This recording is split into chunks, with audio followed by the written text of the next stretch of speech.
Welcome to another Learner's Mindset discussion. I'm Dr. Dwayne Hrapnick, and my esteemed colleague is Dr. Talissa Thibodeau. Now, today we're going to be going back to one of our favorite topics, the learner's mindset, but more specifically, we're going to be looking at the notion of higher order thinking. And we're going to take apart some of the issues and some of the challenges and some of the obstacles that people run into with higher order thinking. And when I say some people, I'm actually referring to all people. I run into challenges working in this space. And I know, Talissa, we've talked about it, so have you. And as we dive into this idea, we'll talk about what some of those challenges are and how you mitigate them and what we can do. So higher order thinking, just to summarize, is really the state where you move into the top of Bloom's taxonomy and you combine investigation and evaluation as part of your analysis. And then analysis often leads you to a synthesis. And then from that synthesis, you can start to create new ideas and plans. And so depending on the Bloom's taxonomy you use, and the one I prefer combines all those as part of the top level process.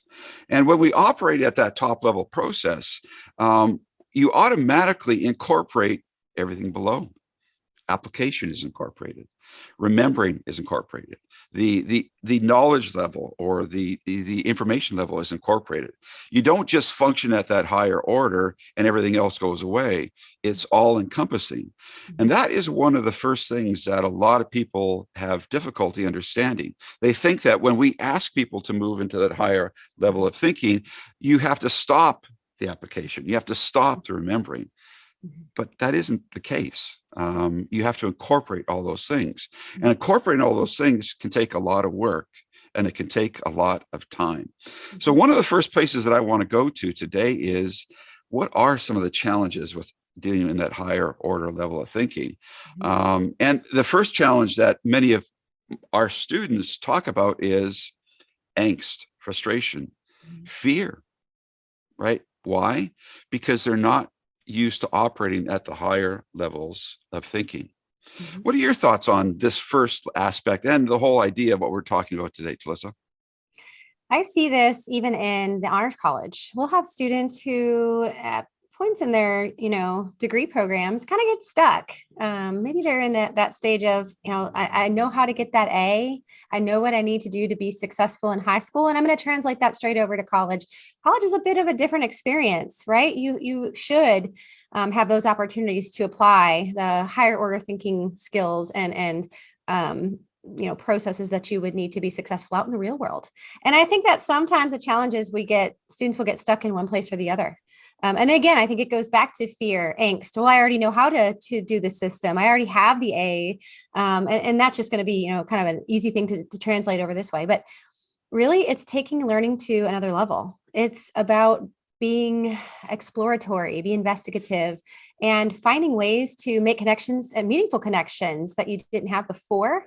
So, we think of people, sometimes I see this too, even in colleagues, it's easy to kind of stay at that objectives-based, very simple knowledge and skills, competency-based level. But when you move into the phase of creativity, synthesis, evaluation, it takes a set of thinking skills and immersion, if you will, in trying something new, being willing to conquer that risk one day at a time. You got to go slow to go fast sometimes. Truthfully, I learned that in my new role, but, you got to get in there, test it out, try it out, explore, have fun while you're doing it. But, don't be afraid to take that next step, because you're going to become a better you, I think, whenever you take that step and you do things that scare you a little bit. Just my opinion. You've mentioned a few things that I think are really important. And the key thing that I think, there's actually two key things that I want to focus on is that most people are comfortable checking boxes off a list, being given a list of objectives you have to achieve and showing that you've achieved those objectives. And there we go, I got my A. So we have a system that is easy to measure, and you sort of move along and you're given a list of objectives and you meet those objectives and it's great. You don't really have to go beyond that. And so when you're asked to actually make your own connections, develop your own process to get to those, that outcome, it's uncomfortable. And students often, and not just students, even myself and other people, we often feel a little bit of angst And it's sort of, oh, this is going to take a lot of work. And that angst, the next step for me is realizing, the time involved. I Yeah. recently ran across a situation, a health situation that I'm looking to resolve. And I'm 4 weeks into my deep dive. And as I started investigating this 4 weeks ago, my first reaction was, ah, this is going to take a lot of time. And things like this do. But you mentioned you have to go slow to go fast. Mm-hmm. I'm 4 weeks into this new process and I am seeing results. And I'm at that point where I know I'm on the right track. And another 4 weeks, maybe 8 weeks, and I'll have a confirmation that, yeah, I'm definitely on the right track. But when I've looked at other people who have moved from the situation that I'm moving away from and into a new situation, it can take 6 months, it can take a year for your body to adjust, to adapt. And so without getting into the details, this takes time. Yeah. And guess what? Everything that is valuable in our lives can take time if we really want to make a significant change. Yeah. Pulling up to McDonald's is great, wonderful. You're on the road, you're traveling, it's a quick fix, it tastes great. But man, pulling up to McDonald's every single day, that's not going to be good in the long term, right? That quick fix creates a dependency, and it's often not really good for your health, your mental health, even your physical health. So, going slow to go fast isn't just about time. It's about health. It's about being holistically proficient and recognizing that we are complex individuals who live in a complex world, and simple solutions to a complex problem don't work. Yeah. They often don't work. We sometimes have to put the time in, and some people recognize that time is going to cost them something. There's the angst. Some people are just afraid. Some people are angry. Yeah. We've had many students who, it's interesting. I recently was monitoring or reviewing some student reflection podcasts. And now I'm excited that students feel comfortable enough to say this, but I've had a couple of students say, yeah, we used to hate Dr. Harapnik at the beginning because he made us work so hard. But we realize now that we're close to the end of our program that it was tough love and we appreciate him. But at the beginning, we didn't like him very much. That's tough to hear.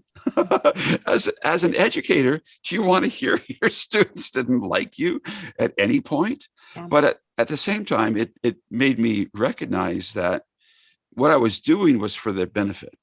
And by accepting the fact that they weren't going to be liking me that much, it was for the benefit. But I also warned them. So here's something really important. Here's one of the takeaways, is that for the people like ourselves who live in this space of the learner's mindset and the higher order thinking that it requires, we need to warn people of the time cost, the anxiety, the frustration, but also encourage them that extra effort, that extra angst, that extra frustration, the extra time will lead to amazing results that will allow you to go even higher than ever before.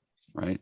And so, yeah, I think we have to run the risk of our students not being pleased with us or even disliking us for a little while. But if we do a good job and we help them by giving them that choice, giving them that ownership, helping them to find their voice while they work on real authentic learning opportunities, they'll make those meaningful connections. It'll be theirs. And then they'll recognize that, yeah, might not have liked Dr. H at the beginning, but you know what? He really cared enough about me to allow me to be uncomfortable. And now that I know that that being uncomfortable is just part of the learning process, or as Dr. H says, oh, you're uncomfortable. Guess what? That's learning. Once our students recognize that, then they start to take on a different perspective. And as I've heard from their reflections, and I've seen over the last 6-7 years in the DLL and now the ADL program, and as you're seeing in the Honors College, it makes a world of difference. And then these students go on to do amazing things. And so we have to run that risk. We have to put our students in that position where they might not necessarily like it, but we also have to warn them that it will be okay. The time, the effort, the frustration, the fear, that's part of learning, but it'll get better. It never goes away, but it'll get better. And the reason I say it never goes away, as I mentioned, that 4-week process, my reaction 4 weeks ago was, this is going to take a lot of time. And I was thinking, why do you have to be such an idealist? Why do you always have to figure things out? That's just a learner's mindset. Yeah. What are your thoughts? I sort of responded and taken us into another tangent. What are your thoughts on that? I keep in my brain I keep going back to the influencer, help them love what they hate. And I translated that into how can I love what I hate, right? And I feel like once you cross that path and you go down that path, you don't go back. I know I did. I had a lot to learn as an incoming professor coming and co-creating a program with you, digital learning and leading at the time. I had a lot of things to take in, and I had to make a choice. Is this what I really wanted to do? Did I really want to go down this path and become an expert in this area and creating significant learning environments? And how do I give learners choice, ownership, and voice through authentic learning opportunities? I don't think I would be here today without taking that step in that direction. And I'm now dean of the Honors College and also the Texas Academy. I just don't think I would have taken that step had I not had a support system. And let me back that up, because while you were talking, all I could think about was, if I am a student and I'm grappling with this, how do I get to the other side? How do I take that step to own my learning? How do I become part of this movement of learning where it's authentic, it's real to me, and I care? How do I do that? I can't just wake up one day and switch gears. Well, maybe I could. I mean, some people do, but invite others in to join you on this journey. Find ways to connect with people who are like-minded like you and also not like you. I've talked my way through something I call it's the Texas Success Initiative. It took me several months to wrap my brain around what that meant. And it deals with testing, right? But it took me months and months to talk to as many people as I could to really understand from every angle what this was going to be, how this was going to play out, how this was going to affect students. And when I did that, when I took those steps, I am as clear as a whistle about this now.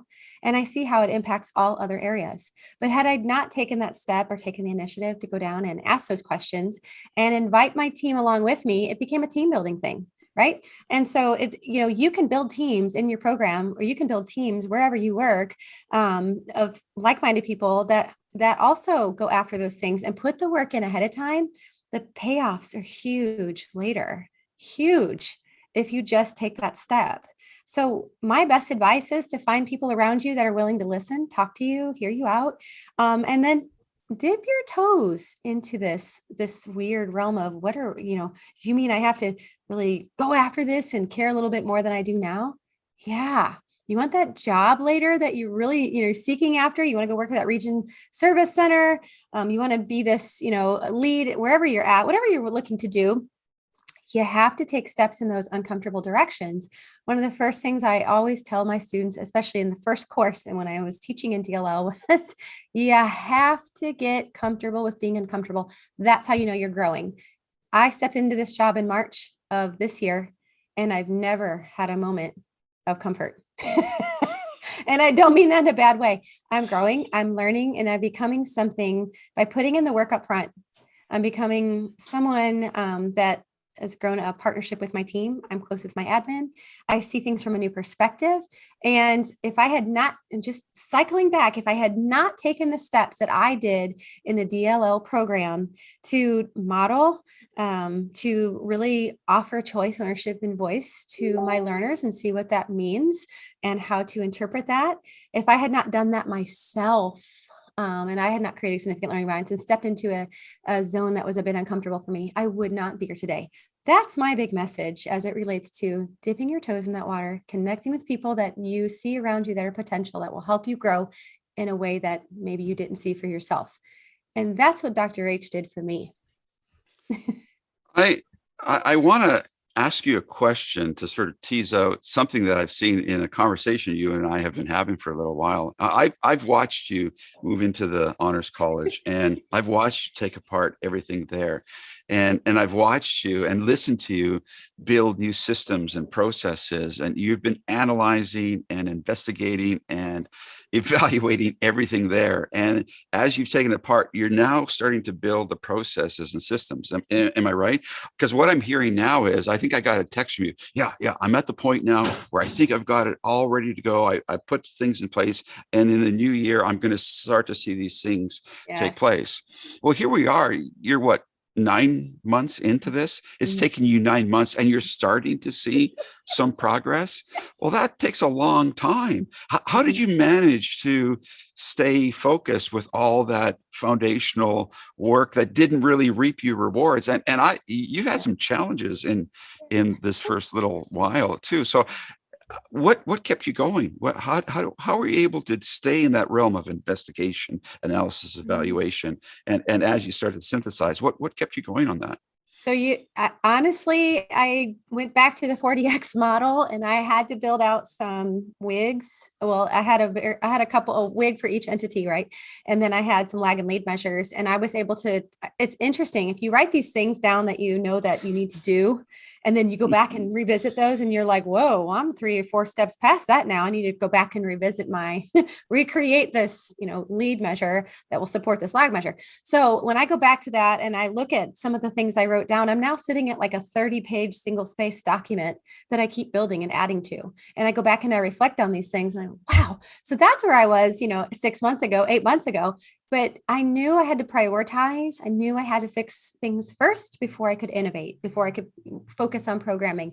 And I had to get down to the core of what the issues and the problems really were.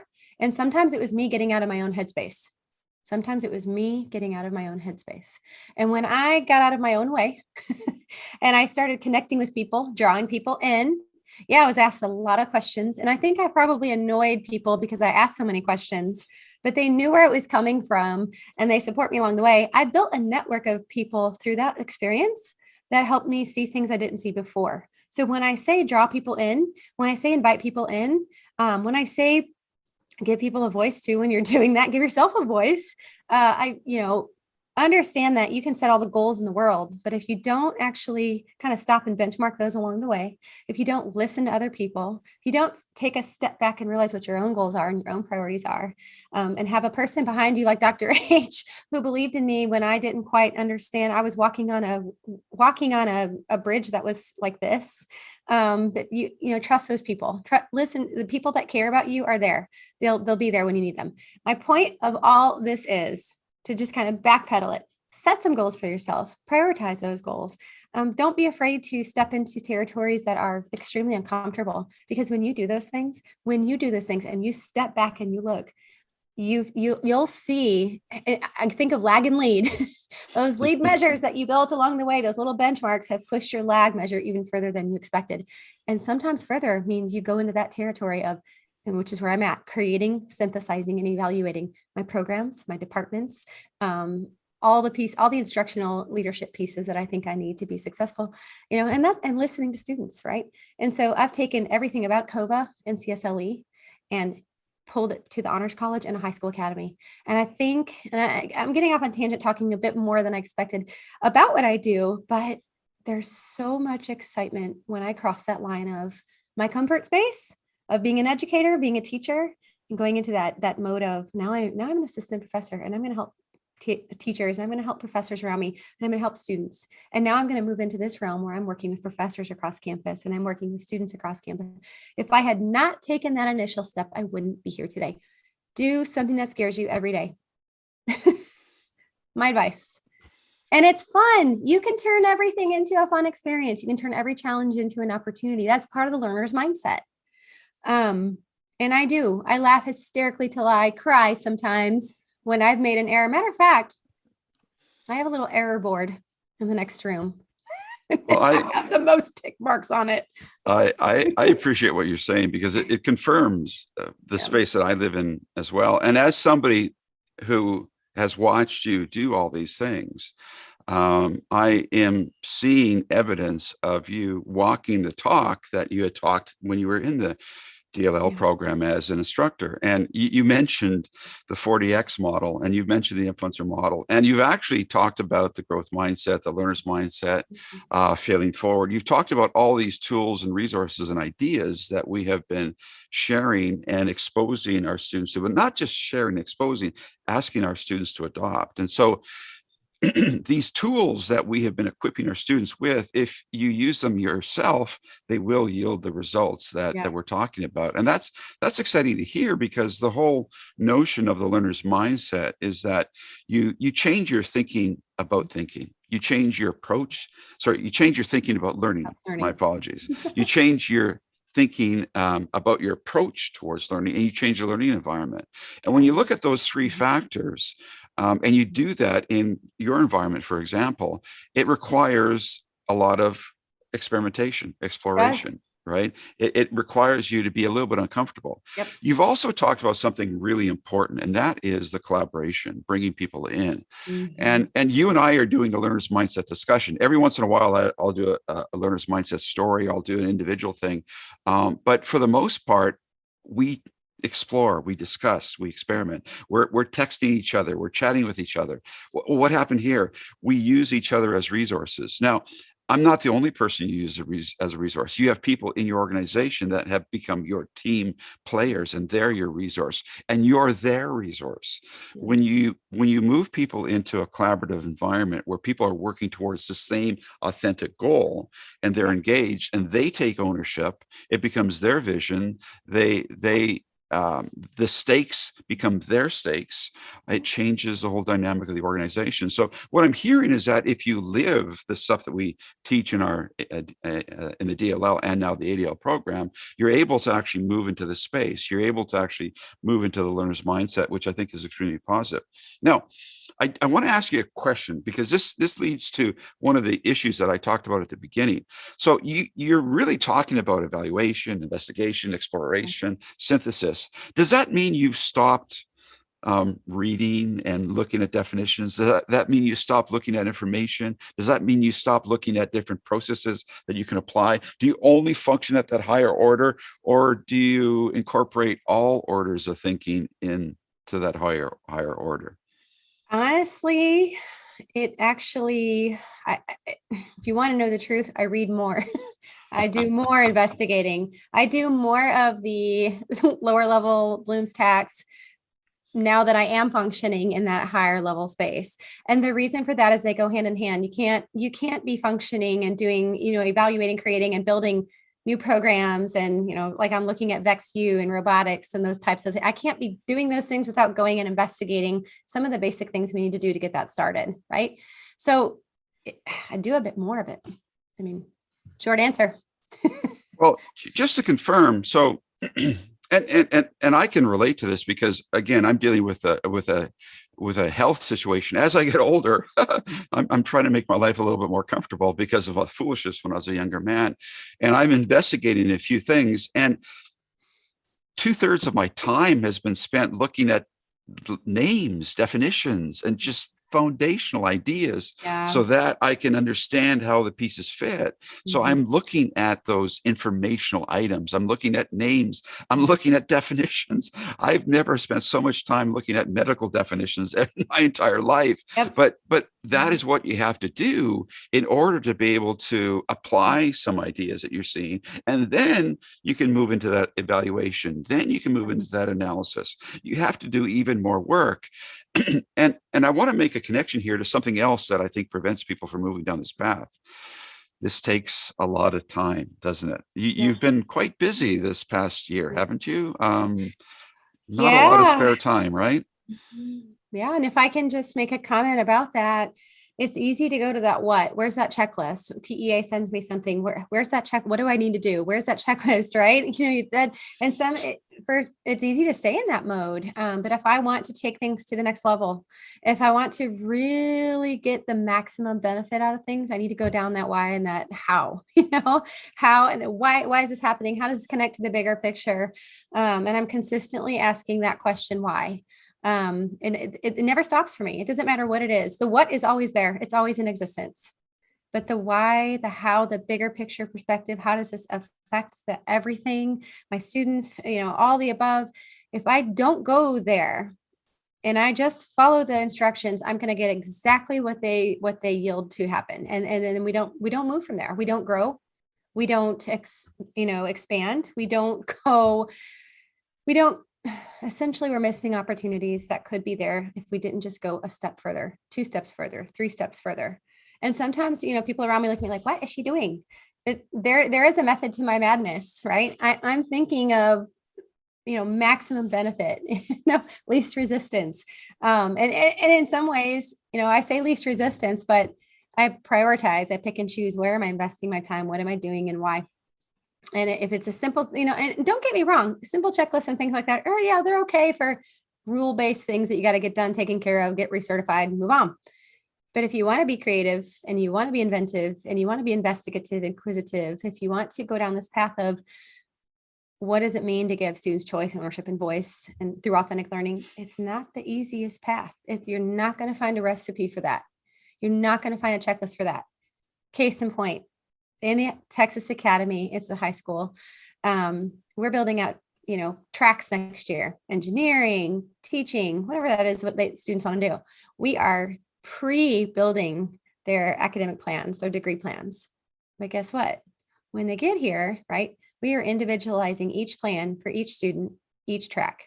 So, the point here is we want to give students a choice and a voice in the process of what they're doing, but that does take work on the front end. But we want to make sure it's the best experience, because our students will go off to Yale, our students will go off to Harvard, and they do. And our students will come to Lamar. But putting that work in up front is going to make all the difference later. And we can kind of tell, the student's going to be successful, or this one's going to struggle a little bit. What can we do to help? Right. And so it's a process. And when you get in the habit of doing this, some of the lower level skills and things that we talk about on Bloom's tax kind of become inherent to what you're already doing. You already know that exists, but then you have this wide open opportunity in front of you. How can I research? How can I investigate? How can I create? How can I synthesize? How can I evaluate? How can I go there when no one else is? How can I be that person that kind of leads and stands out for students, for myself, for others, and makes things the best that they can be? That's where I'm at. Good is never good enough. Great is never great enough. Excellent only tells me when I get there, I'm going to keep going. My bar is always keeps going. I never get to my bar, and I'm okay with that. I'm okay. I exist in that world, and I'm okay with that. Yeah. Always looking for a better way, right? So always. No, I want to verify something. I want to verify something. We've talked a lot about choice and ownership and voice through authentic learning. And choice is really important. And it sounds like you're allowing these students to go willy-nilly into any direction that they want, right?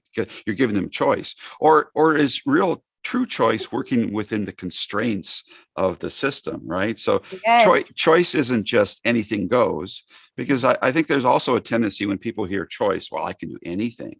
And whatever I chose, it's fine because it's my choice, because it's mine, it's right. Well, no, does it fit into the constraints of your discipline? Does it fit into the constraints of what the real world demands? Your authentic learning opportunity, and that presents the actual constraints that your choice must work within. So just to confirm, there's a lot of choice, but there's also a lot of dealing with the constraints. Am I right? Yeah, you bring me back to the new culture of learning and everything. Yes. So absolutely. We have tracks that are identified, but you have to, again, these tracks are for, you want to get a head start and you want to go into law school, right? So you have that choice of what you want to do, but those tracks that are available to you have particular courses within them to be able to take this to get the prereqs done, right? So there are things that, again, you can give students choice. You absolutely can. You don't have to set up a choice board, things like that. But you have to actually walk that walk too. You can't just, I'm going to do these things. And it takes real work. It takes digging down to the nitty gritty to build a degree plan for every student who's not even been admitted. So, if you want to do, I always say, do the right thing, even when it's hard. That's one of my things. And also, again, go slow to go fast, always. But I've learned it pays, again, dividends when I put the work in up front. So when you're taking, your courses in ADL, your first 2, 3, 4 courses, dive in, dig in, make sure that you're getting what you want out of the experience and then some, and then invite other people in to join your story. Because when you have a team behind you, when you fall, they're going to catch you and pick you back up. Trust me. I've been there. Well, I appreciate the confirmation here. I have one more question, maybe a few more. But so earlier on in our conversation, you talked about how becoming a new professor and working with me on the development of the DLL, there were times when you were afraid and uncomfortable, and there's some angst, and you learned to deal with it. So when you went into your new position, you weren't afraid of anything. There was no angst, there was no fear. It was just no problem, away you go. Or is that an ongoing thing that you're always dealing with? The reason I'm asking is that I tell them what I've been telling students, and you've heard me say this, that I'd love to say that this feeling of angst and frustration and anxiety is going to go away. And I say the best that we can promise is that you'll get used to it. Am I right? Where did you get used to this, dealing Yeah. with it? I've learned how to cope. I've learned how to deal with a lot of people. And I've learned to trust my gut and my instinct. Trust is a key. When you were talking about that, the first thing I thought was trust the program, and trust my instinct, trust my instinct. Those were the two things that kept coming as you were speaking. Trust the process, right? And I feel that I'm never, ever, ever out of that point of discomfort. And if I ever get out of that point of discomfort, I need to be doing something else. Honestly, that's how I feel. Because if I'm not growing, changing, and I'm not taking the honors college and the academy in new directions and thinking about innovative ways to do things and how to hook in with other colleges and how to do creative pathways, trust me, last week, no, it was the week before, I came to the University Honors Council and present this idea in front of them. A brand new website we had developed, creative pathways and honors in the majors, something they've never heard before. And this is University Honors Council. Faculty members can be pretty rough and tough and gnarly. But I was really surprised at the reaction. Support, excited, can't wait. When are we starting? How can we help? Wow. Step back a minute. Well, now that we know that bar is passed, now what's next, right? Well, the hard work is coming in. And my business manager looked over at me. She said, "You mean to tell me you're going to go over to every single department and talk to them?" Well, yes. So I was excited about the reaction for honors in, but it was extremely uncomfortable. It was almost like having something get marked or graded. And then I had to get that feedback or feed forward. And what was I going to do with that? And if they hadn't had the reaction they had, I would have had to figure out how to fail forward in that moment and tweak it and listen to them, find out what it is that I'm missing here. What could I have tweaked? What could I have shifted? Just a little, ever so little, to make it where it was all encompassing everyone's ideas. And it was like, maybe I was off, but I was actually on, and I was surprised. And I thought all that work, all that thinking, right now, mind you, it took me about 9 months to get here. I had to get very clear about what the situation was, what my priorities were, where we were going.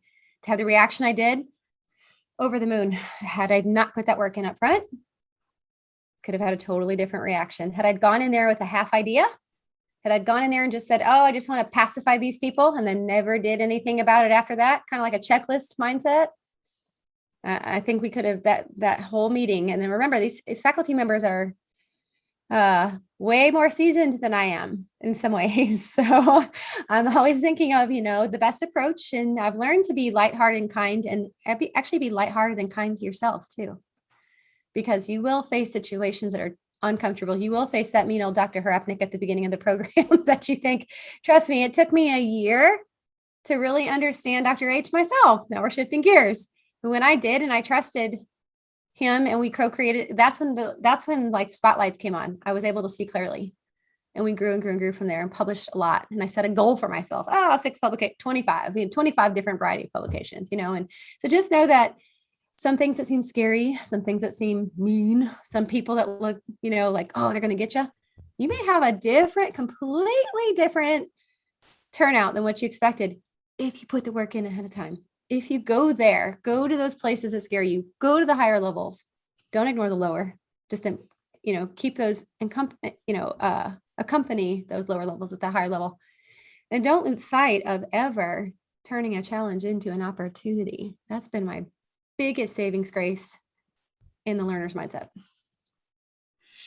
Well, I want to tease one more thing out from what you just said, and this I think is really important. And you talked about going to this council and presenting your ideas, and then wanting to receive the feedback, so that you know whether you're on the right track or what needs to be done. So what I'm hearing and what I've heard in all of the things you've talked about is that as you're doing things, you're looking to see what happens. You're looking at the response. You're using continual feedback from the circumstances by working on something real as a way to assess whether or not you're on the right track. And it sounds like if you're uncomfortable and if there are challenges, that means you're growing, you're making progress. And so you're using that feedback you're getting from the circumstances as a way to determine and evaluate how well you're doing. Right. Yeah. So it's an ongoing process. So when I hear this reminds me of one of my favorite researchers when it comes to learning, and that's Anders Ericsson, deliberate practice. Yeah. So he makes the argument that a true expert is one who learns how to actually get continual feedback from their own environment. They don't just rely on their coach or mentor, but they start to actually become their own assessors of their own learning, right? Assessment as learning. And they use the feedback that they're receiving to make those adjustments. So that's what I'm hearing you say. And this is really interesting because I was just reading a research article on a certain thing I'm dealing with. And one of the key points that the researchers were using is when the subjects had discomfort in what they were doing as they're making adjustments, they knew that the process was working. So the discomfort that people are experiencing tells you that change is happening. If you don't have that discomfort, if you don't have that angst, if you don't have that frustration, you're not changing, you're not moving forward. I'm hearing that in the real world, these are good measuring sticks, feedback, that fear, that angst, that anxiety is part of that whole learning process. It's part of moving into that learner's mindset. It's part of taking those challenges and then turning them into an opportunity. And it's an ongoing iterative process that takes a long time. So, we started out this conversation. I mentioned that I am exploring a new opportunity. And at the beginning, I was going, oh my gosh, this is going to take a lot of time because I know I've got to dig into the definitions. I know I've got to get down to that remembering level of Bloom's taxonomy and explore words I've never explored before. I know that I have to move into sort of the application level where I take some of those words and I apply them. And I look at other people who've done those same things and I see how those things have been applied. And then I can start to move into the level of evaluation. Right, which leads me to the analysis. And then I can start to synthesize my ideas and then create my new process, which you say, Canadian difference, right? Anyways, I can move in that direction, but it takes time.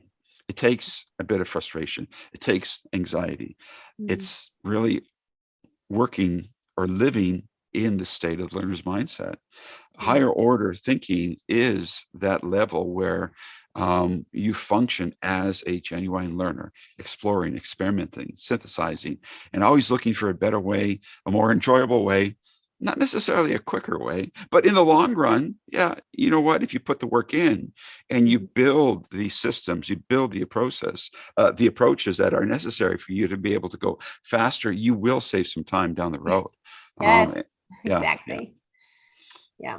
Well, this is interesting. I think we've explored some wonderful ideas and hopefully we've unpacked how higher order thinking isn't doing away with the lower order thinking. It's really looking at that bigger, broader picture and it's incorporating all those things in the same way when we encourage people to use, CSLE plus COVA or the learner's mindset. We ask people to step back and look at that big, broader perspective. That authentic learning opportunity provides a context for the choice. By making the authentic learning opportunity real, you take ownership of it. And as you build and you struggle and you work through the challenges of implementing that learning opportunity, you're required to find your own voice as you're sharing your ideas and asking people to join you. That's another key thing. You don't do this alone. It's a collaborative endeavor.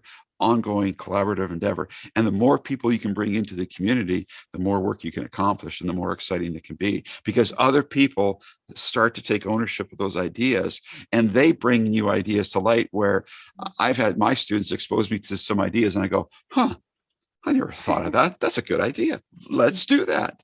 Right. So you become this perpetual learner who's always looking for a better way. And you're constantly analyzing, exploring, experimenting, evaluating, and then synthesizing. That's higher order thinking. That's a learner's mindset, isn't it? Absolutely. 100%. I love the fact that I don't know. I love the fact that I'm living this life of a learner's mindset. It's like I was in the dark a little bit before. I heard a student the other day, I went to a luncheon and I don't know the student at all. We were talking a bit about, she said, I'm fear of, this is kind of a final note here. She said, I'm fearful of critique, people being critical of me. And she said, and I strive for perfection. And I kind of looked at her and I said, when I moved away from perfection and I allowed myself to fall and fumble and fail forward and use feedback to feed forward. And I didn't say learner's mindset. When I said those things to her, I said, that's when I felt like I started to live, like I started to grow and live. And I didn't live under this, like, I'm going to get grilled if things aren't perfect. So I would encourage all of our listeners really to think about how you can reorient your mindset a bit to adopt or immerse yourself, or even if you change one small thing at a time and then it starts to grow. That's all you have to do. One little seed behavior that is getting in your way, whether that's self-doubt or if that's I can't do this or I have to be perfect. Start learning to stop and think a new way of doing things. How can, if I want to continue the trend that I'm on, I'm going to continue that trend and continue to exist the way I am. I want to change, if I want to disrupt, and I don't mean in disruptive in a bad way, I'm thinking disruptive innovation. If I want to go after something that I feel like I would not even have a chance at, what's one thing I can do today, right now, in this moment, even if it's a seed thought that I can just shift ever so slightly and start taking steps in the right direction and the way I need to go. Stop fighting with yourself. I had to do that myself. I was a perfectionist and I broke down. And now I see that way of thinking as I'll never go back to that. I'll never be that. I don't want to be that. I want to be a constant learner and I want to be a person and all the time, everyday learner. I tell people I'm a learner before everything else. I'm a learning methodologist, but I'm a learner before everything else. You should see people's face. Huh? Well, let me tell you about that. Having conversations, inviting people into your story. And I've had a chance to do that a lot. And I've noticed the reaction is like a breath of fresh air, but it required me to change. If I wanted my circumstances to change, if I wanted my learning environments to change, if I want my team to see a why, how, and what. At first they looked at me and they're like, what is this? This is too deep for us.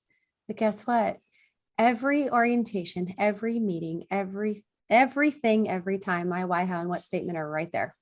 And what stands out? Passion to purpose, innovate, those kinds of things, impact. So I want them to see it over and over and over again so they know, where we're at, where we're going. But it requires a step outside of my own little what space, my own little comfort zone. Well, I think this is a wonderful place to end our conversation. And I'm going to sort of summarize, and it's interesting. You had me grinning quite a bit. And I'm going to use the whole classic notion that change does start with us.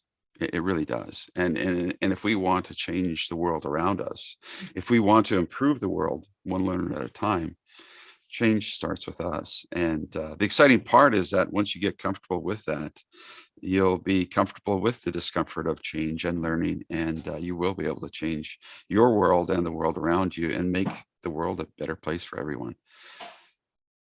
Great place to end, I think. Thanks. Yep.